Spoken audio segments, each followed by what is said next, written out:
let's get to the Saints because this is my 7-point plan to get the Saints rocking again. So let's start with prioritising the draft build. They're already doing this. They're not at ground zero. They've laid some foundations over the past couple of years that suggest they're actually a couple of steps into this. Despite being a bottom 6 team on the ladder, they have to do the hard yards first. Prioritising the draft build, they've done that. 15 draft picks over the last 3 years. They've done 5 first-round picks. If they keep their first-round pick this year, it'll be a 6th in that period. Nailing the nucleus and lock them in. Got to settle on who your players are going to be when you're good. Yep. And these are the guys. Clearly, Nazai Wagner-Miller is a big part of that.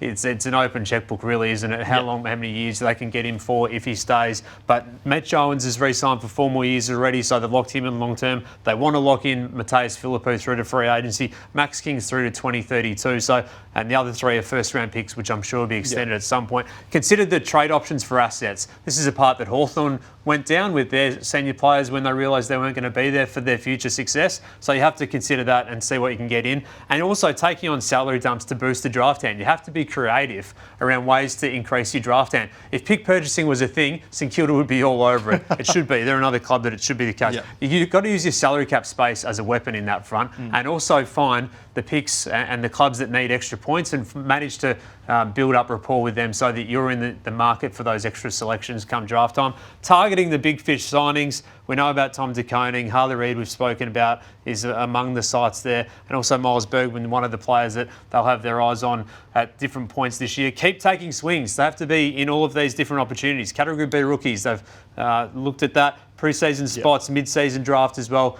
You never know what you can get with some of these players. That's where Hawthorn have found some bonuses too in this space. We know the John Newcomb selection. The Hawthorn model is the one that everyone's following at the moment, clearly. And don't stray. Saints don't stray. You have to follow that strategy. You have to see it through and fix up the State League program, which is clearly on their agenda as well. So you have to commit to the strategy. It's got to be draft built, but also you have to, along the way, tick off some of the things. And I think they're getting there. There's bits and pieces. This is a bit about Tom De Koning as well that has to be said. Yeah, it's a lot of money, but you have to get one to land 2. It's like bowling and taking wickets. You know, 1 leads to 2 sometimes, and you need to get 1 to make the next one feel more comfortable to get there. Well, that's what Hawthorn's done over the last couple of years, get 1 to get the next. And that's what I think North Melbourne probably failed to do in the late 2010s when they went on that spree of targeting Andrew Gaff, Josh Kelly. They couldn't get one over the line.